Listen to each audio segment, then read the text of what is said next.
everyone. My name is Liz Fernandez. I'm the Job Fair Administrator. I am very excited to welcome you all either this evening for the live webinar, talking about what will 2023 hiring look like, both at the job fair and hiring in general for independent schools. We have panelists who will join us this evening. It is your option if you are watching live to stay on screen or to not. That is your personal choice. If you are viewing this recording after the fact and have any additional questions, please feel free to reach out to me directly at jobfair@nysais.org. That's jobfair@nysais.org. We are joined this evening by three panelists who will introduce themselves. There's a series of questions I'll be asking, and I'll be giving them the order for them to respond, just to have us move along. If you are watching live and would like to ask a question, I ask that you submit it in the chat directly to me. Some of you submitted questions in advance, and we will certainly be integrating your questions within the program. Otherwise, if you have questions after the fact, of course, do reach out. We hope this webinar is very helpful to you as you prepare both for the job fair and for hiring in 2023. And with that, I am going to pause and invite Naomi Randolph, Mo Yusuf Morales, and Russell Marsh to introduce themselves, tell us a little bit about who they are, where they work, what roles, and then we'll dive right in. So in that order, Naomi.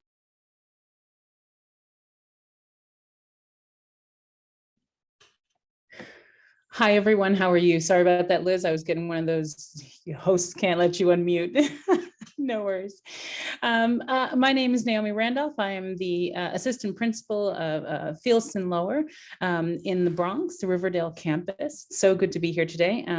The Ethical Culture of Fieldston School is a progressive and independent school going pre-K to 12. It's a fairly big institution, about 1,700 to 1,800 students. But my division at Fieldston Lower, hate to brag, is about 240. It fits in the palm of your hand. As the AP of student life, I really get to focus on just the social emotional learning of our students. You all probably know as AP, you sort of get everyone knows you as sort of the bad cop around town. So I do at times have to deal with behavioral issues and the such, but it is a joy to be at Ethical Culture. I've been there for 5 years now, and I'll pass it on.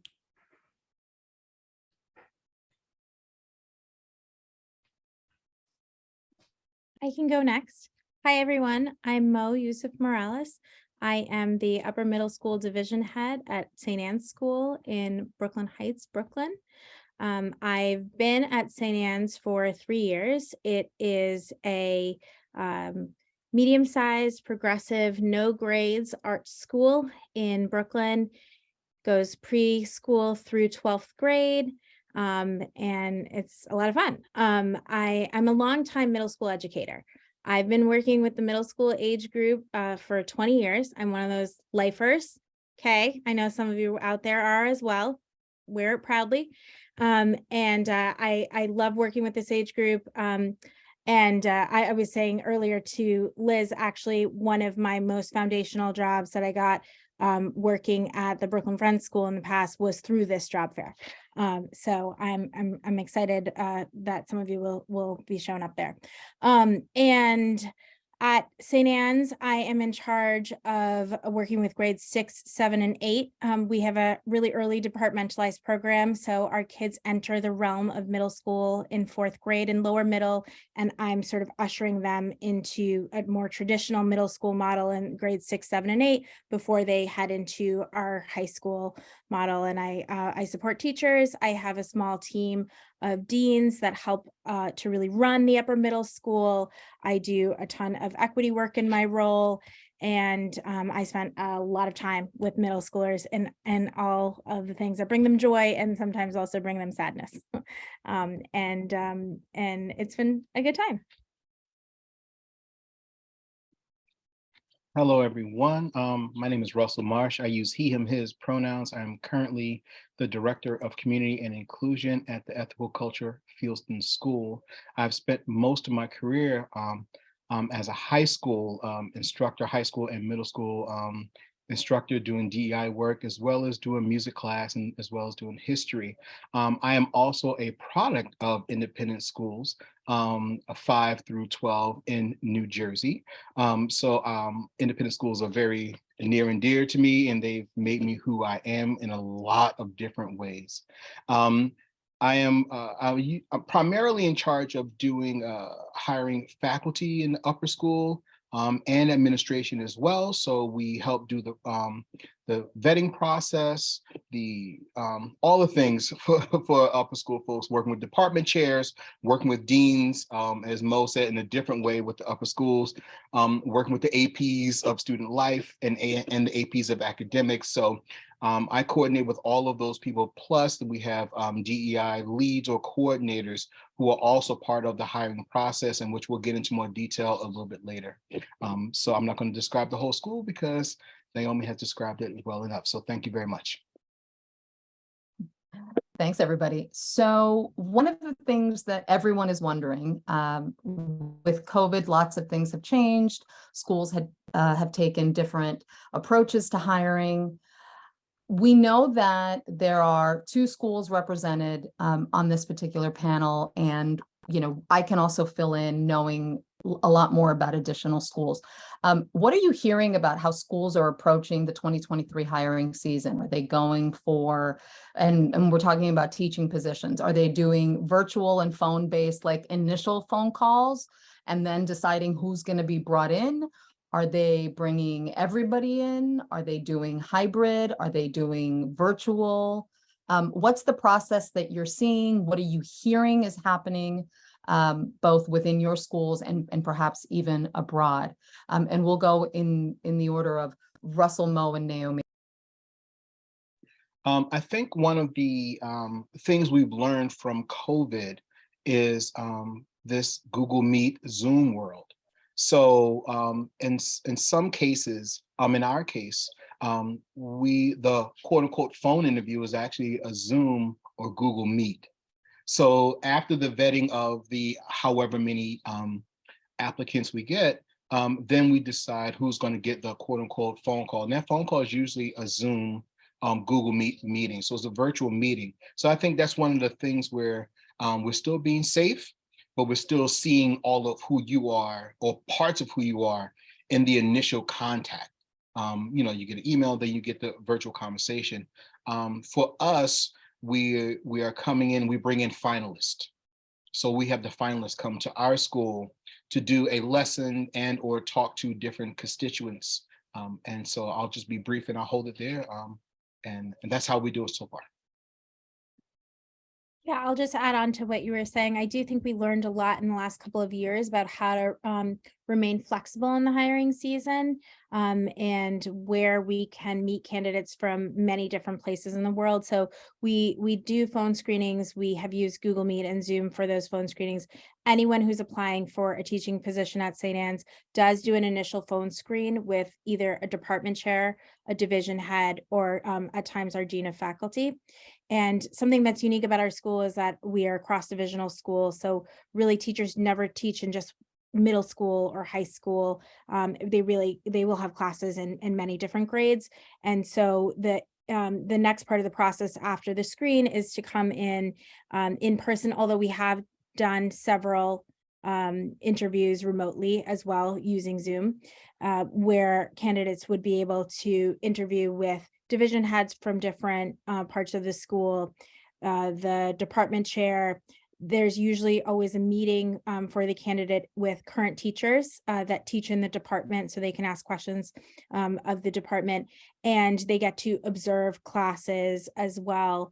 And then, of course, there is a teaching demo, and that has been done remotely in the last couple of years. And I think we'd remain flexible for candidates we're really interested in.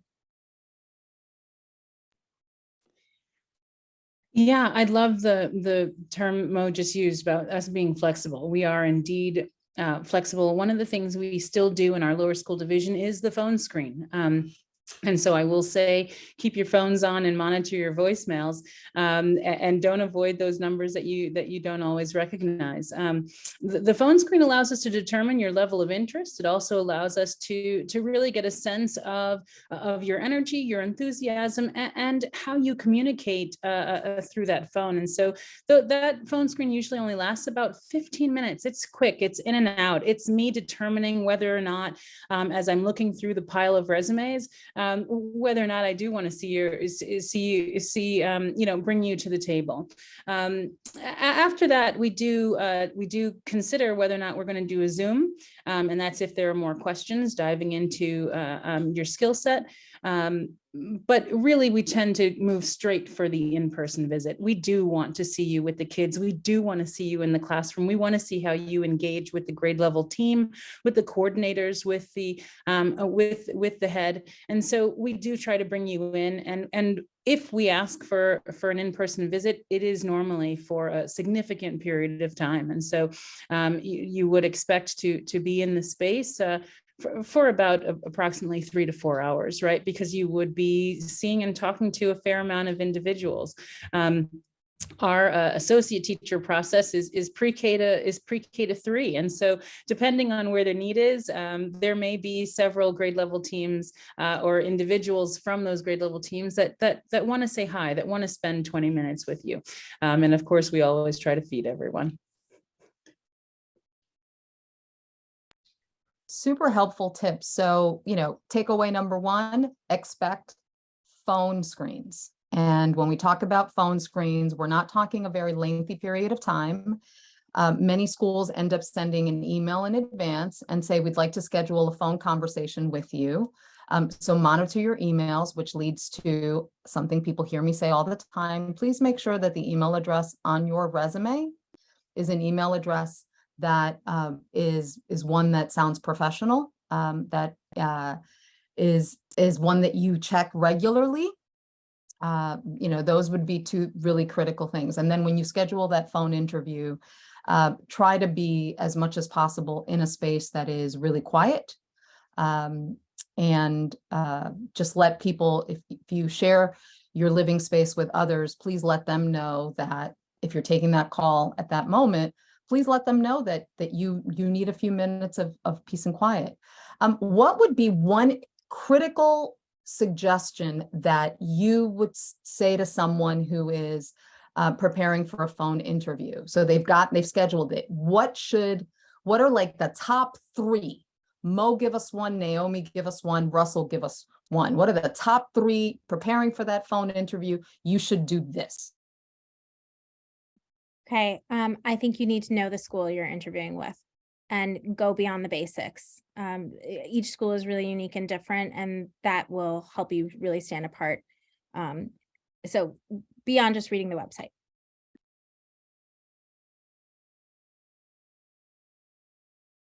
I was going to say study and know those values and make sure those values are in line with you. But more importantly, I need you for you to be yourself. And I think that's really key, because you don't want no surprises, right? You are who you are. Be all of who you are, right? And embrace all of that.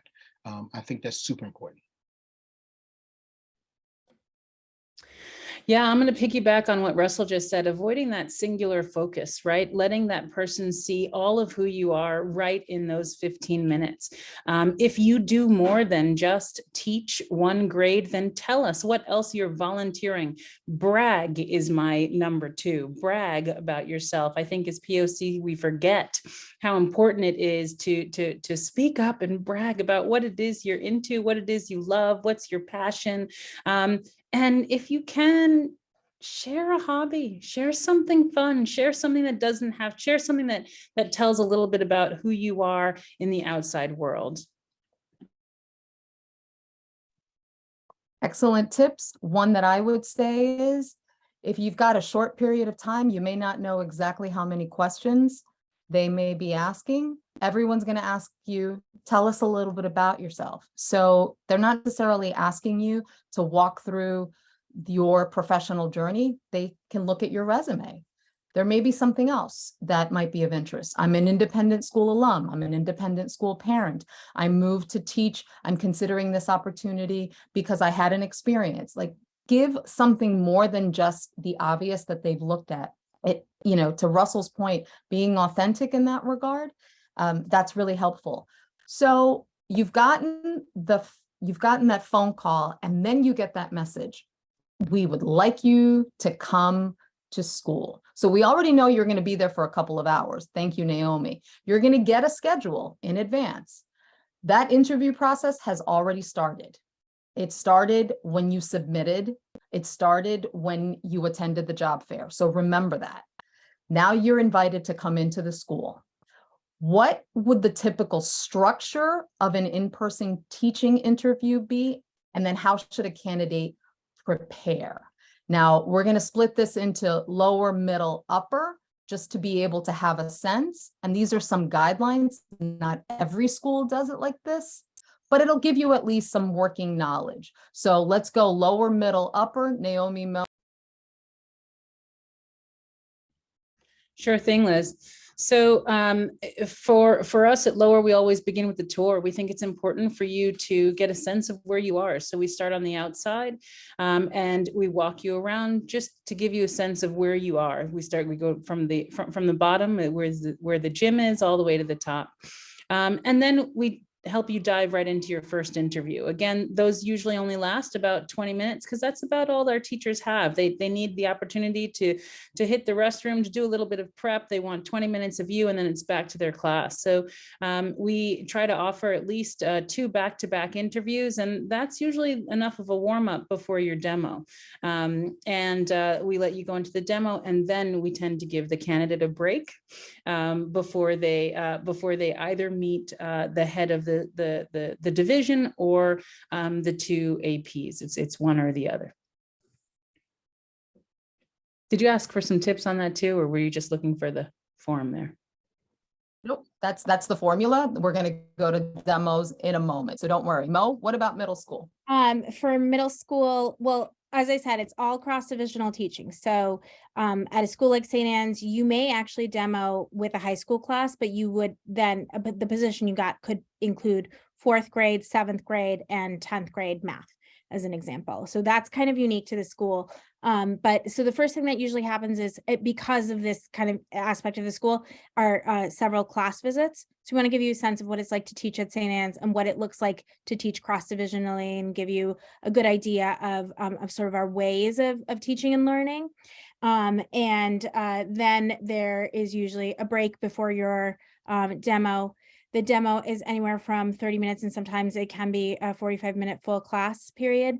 And there are a lot of visitors there. So just don't get scared of that, because we would have all the division heads in the divisions that you would be teaching in, and the department chair and our dean of faculty. Sometimes our head of school also comes and sits in on demos when he can. And then there are a series of interviews, and we do a lot of group interviewing. So there may be 2 division heads and the dean of faculty with a candidate. The department chair usually has their own time with a candidate. And then there is a time to connect with faculty in the department. And that's usually over lunch. We also like to feed and just to ask informal questions throughout. So you're gonna get a tour, as Naomi said. You're gonna meet with the department chair. Then you're gonna meet with the members of the department who can be there. You will do your prep, your thing for your demo lesson. One of the things that makes ECFS a little bit different is every candidate, administration, or faculty has to meet with the DEI team, has to meet with the DEI team. So there's a person for each division and a crossover position. So they also want to meet with those folks. And it's actually part of our protocol that you have to meet. And so that makes us a little bit different. So you should prepare for that as well. Yes, I'm leaving there. And so before we go into everyone's favorite question, the demo lesson, what are the top 3 things candidates should avoid when they are in person? Think from the practical to the philosophical. What are the 3 things that you can think of that candidates should avoid. 3 different things. Whoever wants to go.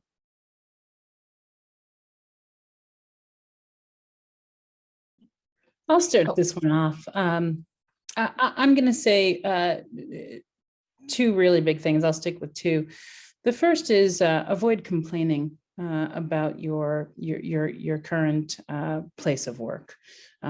You may not be having the best experience there. You may have recently been hurt or been written up, or maybe they're pushing you out. It really is best to avoid complaining about those aspects of your current place of employment that you don't appreciate. And in so doing, I always say avoiding naming names of children, names of families. I do think the name dropping aspect in any way, shape, or form is challenging, not unless you're talking about fellow teachers or admin or people that you know that are currently on staff at the place that you're attempting to be hired at. That's always a wonderful add. I think I'll stop there because I really feel strongly about that. Anything that Mo and Russell want to add? Yeah, I had a similar thought. I didn't know what you were going to say, so brain share. I also think avoid maybe comparing. So that kind of goes along the same line. So it may not be as serious as complaining, but I think that can be really challenging too. So try to focus on the environment in which you're within and what you see there, and not compare back to other places where you've worked and what that's like. Because it can just take away from you truly being present in the moment. And then I would say, this is going back to what actually both of you said before about showing your true self. I think avoid being inauthentic. Think about who you are and bring that to the space and really get a sense of how comfortable you feel and what it's like to be at that school, and listen to yourself.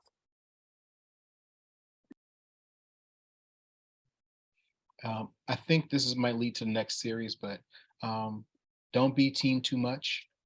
When we're either when talking and or doing your demo lesson, right? It's like, I want to put this because I want to show this. It's like, show how great you are. You don't have to do your whole scope and sequence at one particular lesson.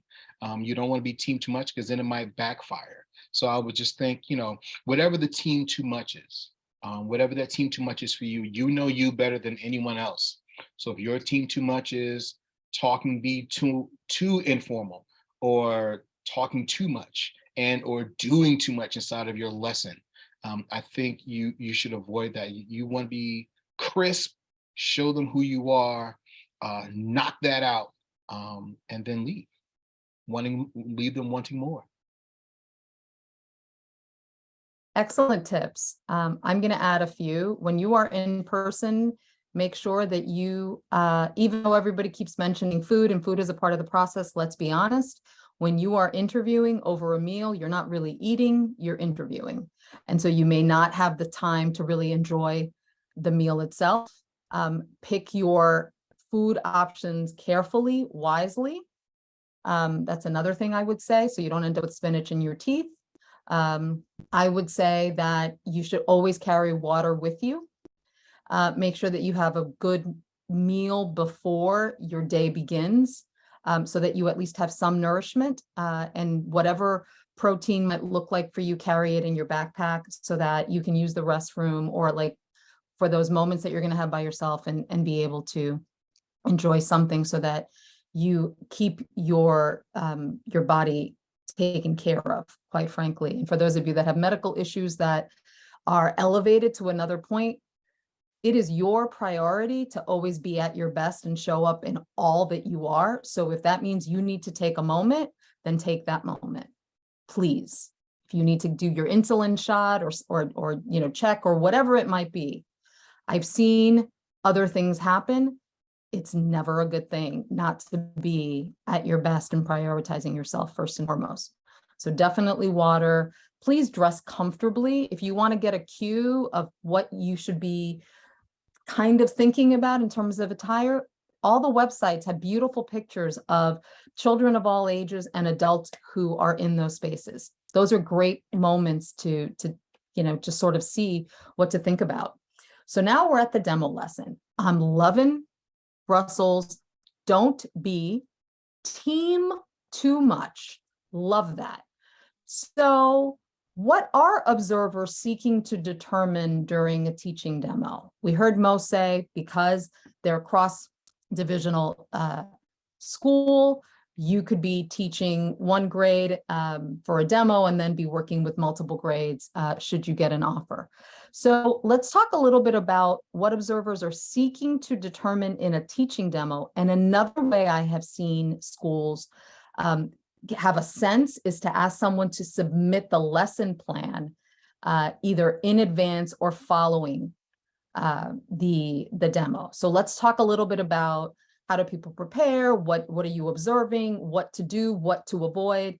Let's take it from there. So Mo, we'll start with you and we'll go to Russell and then Okay, I think I have too many things to say, so I'll try to choose. I think you should know from your visit and your tour and the research that you've done, know the kind of school and what the style is of that school and who you are in the classroom. So keeping authentic to yourself, but also recognizing those pieces too. So for example, when demoing at St. Anne's, it's very much, it's not about the destination here, it's all about the journey. So that means that you have a focused lesson, but you're not trying to get to the end of it. And you're not trying to move every kid to the same idea or thought. You really are listening and interacting with children. And that's what you'll see in our classrooms here too. And so we really do look for, you spend about an hour visiting other classes, sometimes more. What did you take from that? And how did you think about that and what it means to be a teacher in this environment? And how did you kind of take that into your demo? That's a piece that we look for a lot. And I agree so much with what you were saying, Russell, about team too much too. I think focus and simplifying for a demo is the way to go. Too many bells and whistles give so many opportunities for things to go wrong in an unfamiliar environment. Yeah, I think great mode because you need to know with whose culture you're interacting with. So when people say student-centered, and if you're there talking for 30 minutes out of the thing, well, and as most of you've seen people do work and they're like facilitating as opposed to direct instruction every single moment of the moment, right? So you have to know what those things are. And to Mo's last point, most likely, if there's an interview following that, you will most likely be asked, what would you do different? How would you modify that if something, right? So that's the place where you say, well, you know what?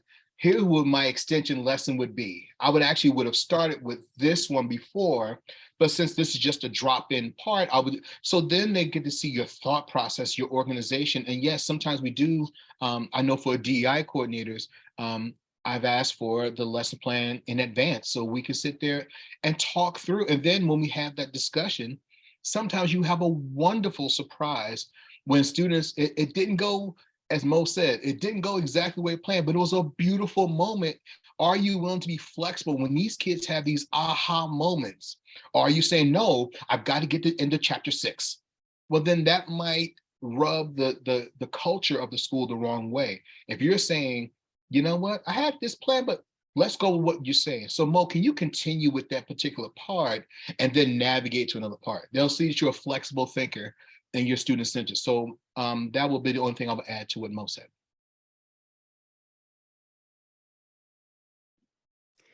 So I'll try not to go on too long here. And Liz, you might have to cut me off. I'm just warning you. Let me give it a go. I'm actually one of those individuals that loves receiving the email prior to your arrival where you ask me what the grade is learning, what the students are learning about. I love it when you are thinking about the students in the class that much that you are ready to prepare a lesson that is that is customized to who our students are.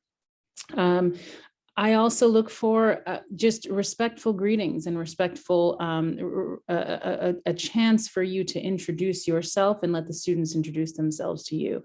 As Mo said, that may mean that your lesson may fail, that you may not get to the end of it, but it is important to me to watch you engage, and that initial connection is everything. So, you know, as I said, I'm lower school, so for me, that lets me know that my students are going to have a great time with you. I will tell you honestly, I truly think that student voice is critical. And so how are you going to get my students to communicate with you, to share their understanding, to offer their thinking throughout the course of your lesson? So if you're not comfortable with students talking, turning and talking, share, what do we call it? Think, pair, share, care, you know, all the stuff. If you're not accustomed to that, and if that's not something that you do often, ask yourself, why not? Practice it now. You know, get into the habit of sitting there and listening to the students talk for a little bit. Lean into the noise, right? Lean into the chatter. I'm going to say, yeah, Russell, I love receiving that lesson plan ahead of time, right? That I can pass out, but I also recognize and have fully enjoyed those teachers who have walked in the door and just and given me their lesson plan on the back end. I do like having something in my hand that I can bring and show, and that helps me remember what your goal was when you're gone. Right? The kids aren't always going to be able to, especially my younger ones, my kindergartners, they'll tell me that you were wearing pink, but they're not going to tell me what your lesson was about. So leave me with a little something that, you know, in my hand that I can hold. And that might include a photo. Maybe there's a photo because you've done this lesson before and you have some photo of what the work looked like in the classroom, maybe the bulletin board. I don't know. Just show me yourself. Be ready to engage. Be ready to again, be your authentic self and be your fullest teacher. Also, when I say be ready to fail, I have to tell the story, Liz. So let me just tell it. There was this lesson that just bombed, where the students looked at each other and they looked back at the person, they looked at each other and they looked around and they raised their hands and they said, actually, our values don't even align with what you're asking us to do right now. And I remember taking a breath and going, wow, third graders, they're just going to say that. And I was waiting and there were 8 people in the room, and we just sat and waited to see how the individual was going to engage with our students at that point, because our kids were ready to talk about it. They were ready to say to them, you know what, we won't do that because it doesn't work for us. So what will you do in those moments? Being ready to turn, being ready to spin. What does your spin look like? You might need a second lesson in the bag. Just going to say that. Love the example. That is such an exceptional example, because that could happen at any of our schools. Any of our schools could have students who sit and are being guided through some lesson that is not in alignment with mission, vision, values. And all of a sudden, it's like, yeah, no, you know, this is what it means to be critical and analytical thinkers. This is what it means to take agency with your voice and to learn and to address when you notice unfairness or injustice, or when things just don't mesh. So great examples, great tips, everybody. I am going to add to this. Please do not rely on technology. This is super practical. Technology can always fail you. So have your backup. I'm not trying to be team too much. I'm just telling you, have your plan A, your plan B, and maybe a plan C just in case. As someone who is visual, when I do a demo lesson, I'd like to know what the classroom looks like. Now, one thing, it could be a picture. And when I served as a department chair or in other roles where I was hiring people and observing, I would describe, this is what the classroom looks like. Students will have access to a laptop. Students will be at desks with chairs that separate, or they'll be in those attached desks.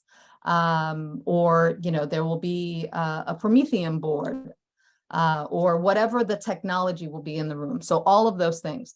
Sometimes I would send people a picture if that was helpful.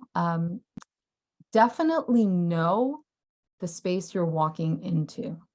And I would say that you come prepared. Do not rely on getting things photocopied, cut up, whatever, at your interview. Have it all done in advance so that when you get 5-10 minutes, you're not sitting there trying to cut and get all worked up. Instead, what you're doing is perhaps sitting and finding moments, quiet meditative moments to bring calm into your space. You're observing things that are on the board. Maybe you're taking a moment to sneak a peek at something that piqued your interest from a class that you observed or a tour moment that you had. Whatever it is, always bring those elements with you as well, particularly during interviewing, because it's all part of the process. And make no mistake, the young people and the people who are observing you, and Naomi mentioned up to 8, I've seen anywhere from 2 to more than 8, so it all depends. Make no mistake, the young people will be asked for feedback. And while they may not remember a whole lot of specifics, they are very quick to give very specific feedback. And that feedback is important. It is important to the adults making the decision. Let's transition for a moment. Yeah, Russell. I was just going to say one thing about centering yourself and being right in a calm body space, right? I know when I've done demos before, as a musician, I always play music as coming in, right? And that also helps set the tone, but also for me, 98% of the time, I'm playing women of color.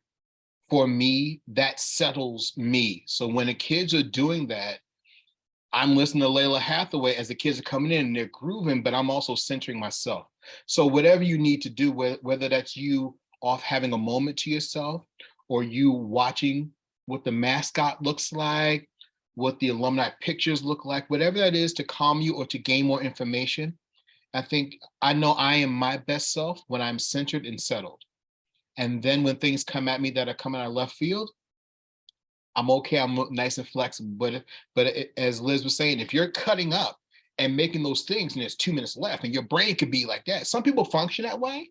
I'm just saying that energy could be misinterpreted. So I'm saying all of those things, the cutting up, all those things should be done beforehand so you can be your best self and be calm, because when we're dealing with upper school, it's like, hey, you know what, we had a room change, we're actually going to be in another space, and you're easy like Sunday morning. Love the references to musical selections and really finding ways that work for you to keep calm. I know that several people who will be viewing this webinar, either live or the recording, may also be interested in what are the differences between teaching and admin and the admin process. And so if you could speak pretty succinctly, what's the typical structure of the admin process, and in what should people be expecting during their experience? There probably will be some version of a virtual Zoom, Google Meet, team kind of thing. There may be a phone component. So we know that those will be likely. But beyond that, what changes between an admin interview process and a teaching interview process? Let's go Russell, Naomi, and then Mo, obviously picking up on different things that might be important to point out for the audience. So one of the things that makes some of the admin positions different than teachers, we actually, administrators meet with parents. So whoever your PTA, we have a PNT, they actually interview you as well. And so that over the years has been virtual for now. Also, there are in high school, in our school, the high school students, select high school students also meet with you and also interview you. And so, which is a little bit different for some folks. And then you traditionally you meet with your admin council, which is the senior leadership in our school. But then people start talking about your managerial style.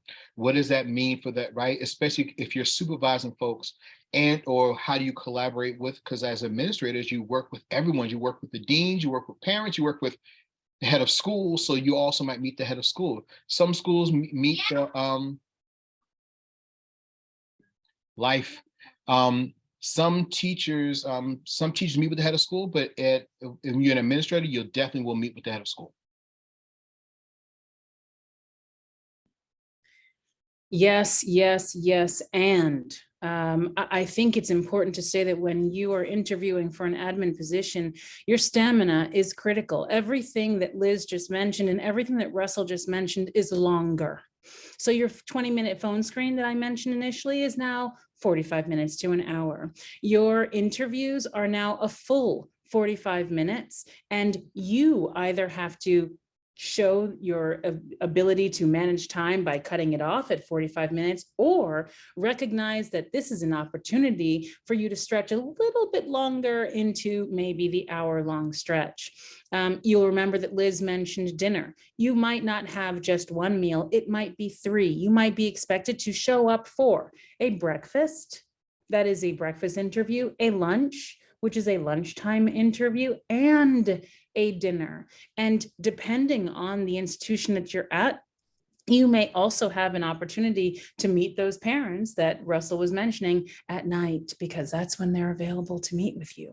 So I will say, after that whole day, remember I said longer, there might even be a day 2.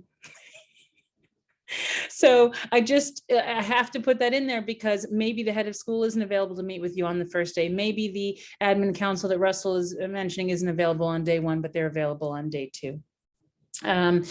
With ours, and I think Russell mentioned the parents and he mentioned the admin, but we also get a chance to see all of the faculty. So as admin, you'll have an opportunity to meet the entire division's faculty.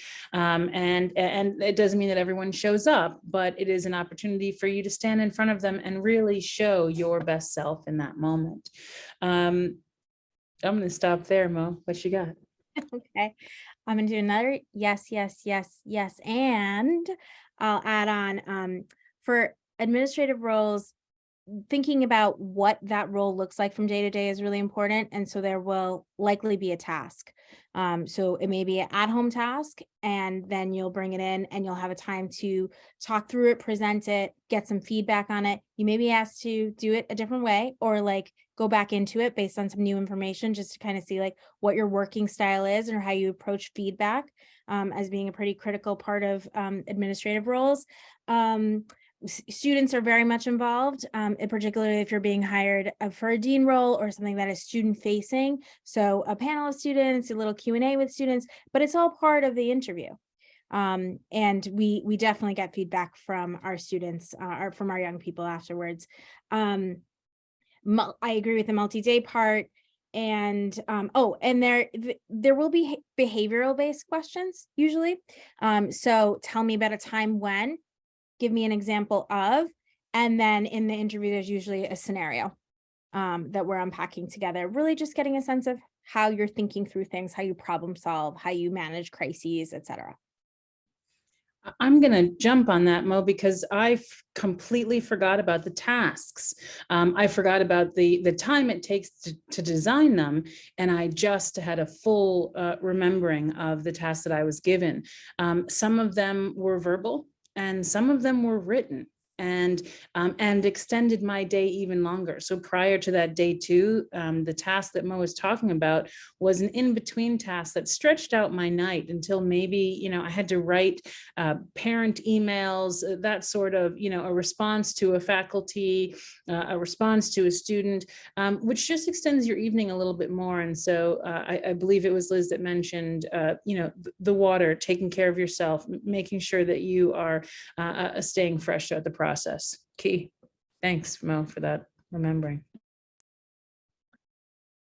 So whether it's teaching or administrative roles, and keep in mind that what what may be considered an administrative role in some schools are actually faculty roles with just a different audience. So deans, for instance, may be an admin role, and they may be a faculty role, but the way that the interview process is structured is different because the touch points for that role is much greater, much more expansive. And so it's important to know that some combinations of what we're mentioning today may be part of the process. One thing that I will say is that you will get information written out. Someone will probably serve as your point person and be able to give you information. And if they don't tell you who the people are, what their roles are within the schools on your overview that you've received, I'm going to ask you, I'm going to suggest, I'm going to implore that you do your homework. That is what it means to do your homework, to understand why you might be meeting with this person or that person, and to just, sneak a peek at parts of the website that might be connected to the work that they do, so that you can have a conversation about their work and ways in which, depending on the role that you're applying for, you might interact. That's a really important tip and strategy. Candidates should also be ready to answer questions, whether it's teaching or administrative, around how they've practiced self-care. That seems to be a pretty consistent question. There should be questions around how you've interacted with a challenging situation with a student and or their parent or guardian. Those are often questions that come up. So many of our teachers and administrators serve in advisor roles, and that might be part of the process or the expectations for you in your position, should you have an offer for the school. So think about what are some of the ways in which that role is going to be important for you to speak to as well.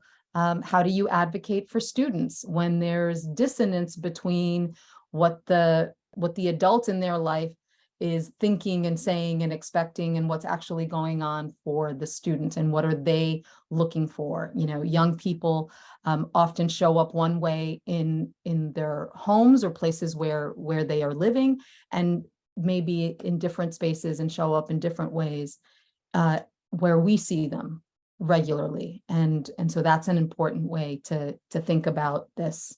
Are there any specific questions, any tips? What are some questions that you would say candidates should ask? And this will be our last question. So we want to hear from all three of you thinking about different questions, regardless of whether admin or teaching, just questions that come up for you. Let's call them the greatest hits. And then I'll talk a little bit about the job fair and what people can expect on Saturday, March 4th. Let's go Naomi, Russell, and then Mo.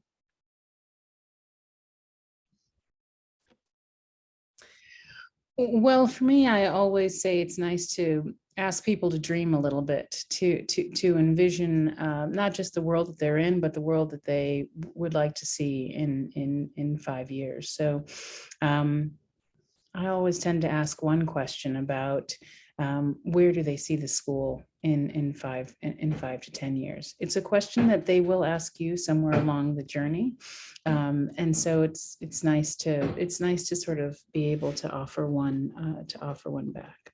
So something like that.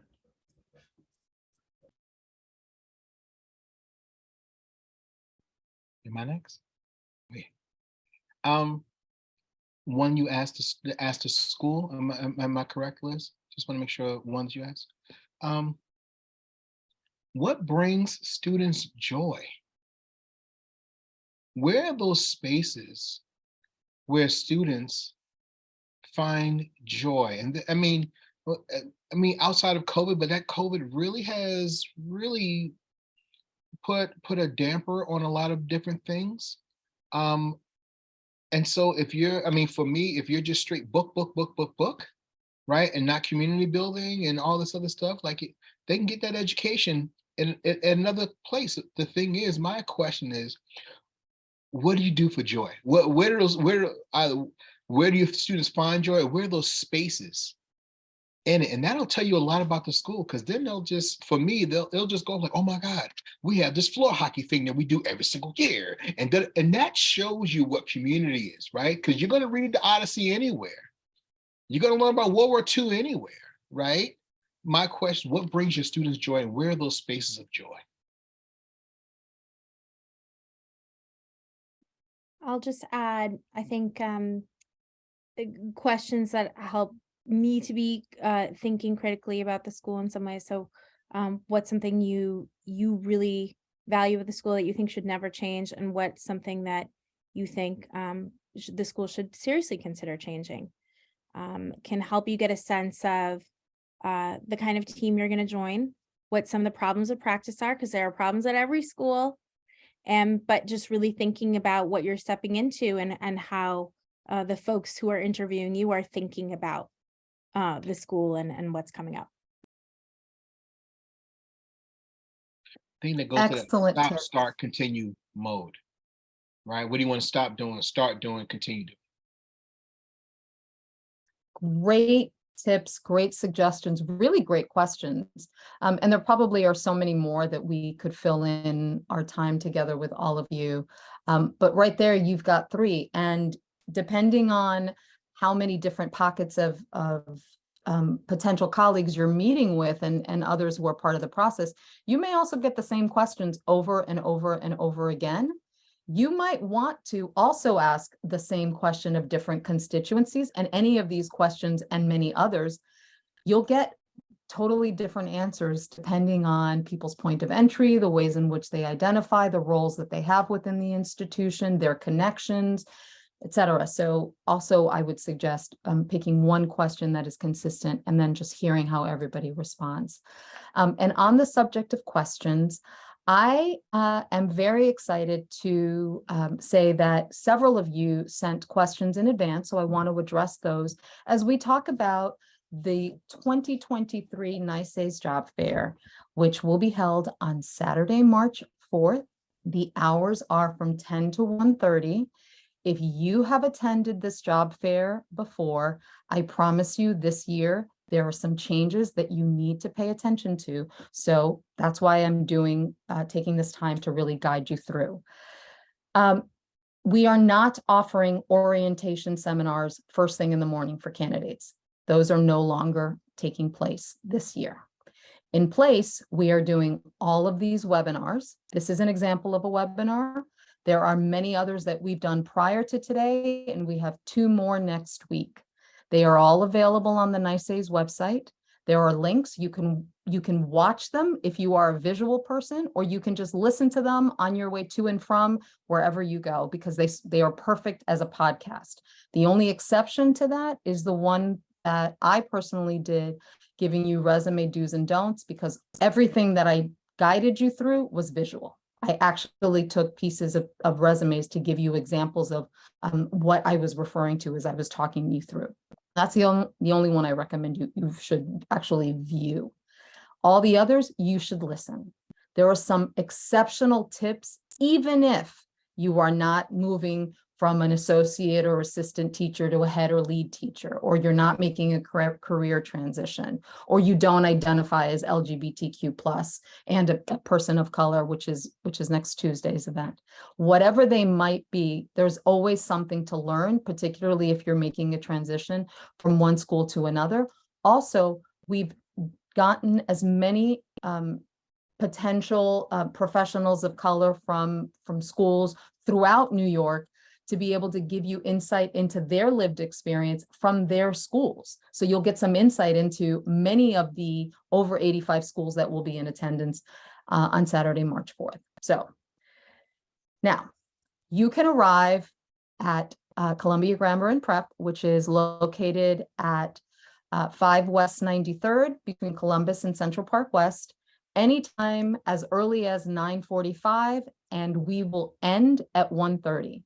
If you have a morning engagement, this is the only time that this event takes place. So I'm going to encourage you to reschedule, reshuffle, because this is the only time you're going to get such a critical mass of schools in one place for a short period of time to be able to connect with you. There are many entrances for Columbia Grammar and Prep. Please use 5 West 93rd. And the campus safety team will direct you if you are lost. Please dress comfortably and dressed to interview. You will be standing for a fair amount of time. Try not to bring a whole lot of extra bags, etc. Make your bag as light as possible. Backpack, tote bag, purse, etc. Please bring copies of your updated resume to distribute. Yes, if you have pre-registered, all the school representatives will have access to your resume, and you will have, they will have access. However, in that moment, technology may not be working. They may not have an available device. So you want to be able to have them see your experience right up front. So bring a copy of your resume. We are going to say that masks are optional, and we are going to let you know that it is a personal choice, and that is for you to make as a decision. We will have masks available. We will have hand sanitizer available. Please bring some as well. If that is important to you, masks are optional. Make the choice that is right for you, and that is for schools as well as for candidates. All candidates, whether you are registered, whether you've pre-registered, or if you register on the morning of at the job fair. And what I would suggest is if you are registering on the morning of the job fair, bring the one resume that has your last name and first name that is most updated on a little thumb drive or flash drive so that we can upload it really quickly. Please, please, please do not have 20 resumes that now need to be updated and you don't know which one it is, because all of that takes time. Now, you might be wondering why I'm suggesting this. Tried and true, we know what has happened in the past. We want to get you upstairs directly to meet with the school representatives. Now, whether you have pre-registered or you register on site, you will be able to meet with all the representatives as early as 10:30, 10:40, right around that time. Prior to that, everyone's going who arrives before we send you upstairs, you will arrive and you'll go into the theater. I'm going to take you through what's in your folder. I'm going to tell you what has changed for the day. If something has changed, I'm going to give you the latest information that you need to know to maximize your time. Everyone will receive a folder. Within that folder, you will have a floor plan, so you will know exactly where schools are. You will have a directory of schools. You will have an overview of independent schools, including my best guesstimate at salaries and benefits, just to give you a broad sense. And there will be an evaluation form. There will be one more form that you can use to keep track of how to write down who has a position available where, who you speak to, who's going to follow up, etc. And you're going to hear me say this over and over. Looking for a job is a job in itself. And because it is, being organized, being prepared, and following through is the best way to do that. So I do prepare an easy way for you to capture that information. Bring some sort of writing instrument. We will have pens available, and we also say bring some sort of writing instrument. You've heard me say it, bring water, bring a breath mint or two. You're going to be talking to lots of people. It's going to feel like speed dating. You're probably going to have to answer the same questions over and over again in a very short period of time. You will have the opportunity to see postings right now. If you go to NYSAIS, you can take a look at the postings that schools have added that are currently available. You can also go to any NYSAIS school. There's 203, 85 of which, about 80 of which will be NYSAIS member schools. So you can go directly to our website and take a look and just sneak a peek at the schools that were mentioned here or in any of the other webinars that we've done, so that you know what postings are available, and know that on every table, there will be a frame with available positions that every school will post. Some will have QR codes, some will have just the list of positions. So you can have either a tablet or your phone. You're going to have Wi-Fi access. You can look them up pretty quickly. You can also do this ahead of time if there are positions that are interesting to you. And then the last thing I'm going to say is, please help me help you. If you have questions, if you're wondering what you do moving forward in the process, please reach out. Please know that I am here to support you, that everyone who is interested in pursuing employment within independent schools is interested in doing so and really getting multiple offers. I always say, let's go for choices. Choices are good. In order to get choices, you need to be really prepared. And so listening to these webinars, asking questions, following up with me before, during, and after the job fair is some of the ways that you can do that. I will say that if you have not pre-registered, I am encouraging you to please pre-register as soon as possible. We are providing access to school representatives to your resumes as early as next week, which means you could start receiving messages very soon before the job fair. So everything that was said here today could start before the job fair. With that, I'm going to pause. I hope I've provided you with enough information. When you are done at the job fair, meeting all the schools and all the representatives and pursuing as many conversations as you can and feel comfortable doing, you can leave. That is up to you. Coat check will be available. We're going to be fundraising for a school, so please bring $1 or $2 to support the young people who will be at the coat check. And when you're ready to go, you're ready to go. And I hope that you will follow up and that I can support you in the process. And of course, please fill out the evaluation form because we always aim to improve each year and serve candidates in schools as well. So I'm going to pause. I'm going to thank Naomi, Mo, and Russell for your insight, your wisdom, your candor, the joy that you brought, the ways in which we connected and made this more conversational instead of the Charlie Brown, wah, wah, wah, wah, wah, wah, wah, wah. So I want to thank you three. Thank you for your time and for sharing this evening. I want to thank my colleague Maria from NYSAIS giving us behind the scenes tech, all of you who attended in person. Any questions, please don't hesitate. If you're viewing this, anything we can do, please do reach out. jobfair@nysais.org. We look forward to seeing you on Saturday, March 4th, from as early as 9:45 until max 1:30 p.m. Please don't show up 1 o'clock thinking that you're going to be able to meet everybody. Trust me, come early. It'll be much better for you. Have a great evening and a great day, depending on when you listen to this, with our thanks. Bye-bye now.